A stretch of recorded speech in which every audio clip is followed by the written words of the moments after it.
आयत में रियाकारी के एतबार से मिसाल देकर समझाया गया था कि उनके अमाल के बारे में। अब जो आयत आ रही है उसमें वाक़ईतन अल्लाह के अजर व सवाब के लिए खालिस और मुखलिस और इखलास के साथ जो लोग माल खर्च करते हैं उनके बारे में मिसाल देकर समझाया जा रहा है। और मिसाल उन लोगों की जो अपना माल खर्च करते हैं अल्लाह की रज़ा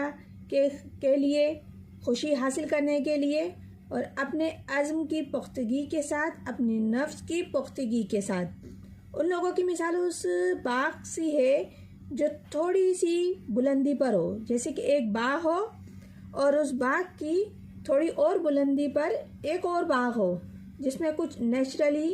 कुदरती तौर पे जो जैसे ज्वाइंट होता है, जहाँ आबशार भी बहती हैं, कुदरती हवाएं भी पहली तौर पे वहाँ पहुँचती हैं। तो उस बाग पर अगर पुरज़ोर तरीके से बादल आए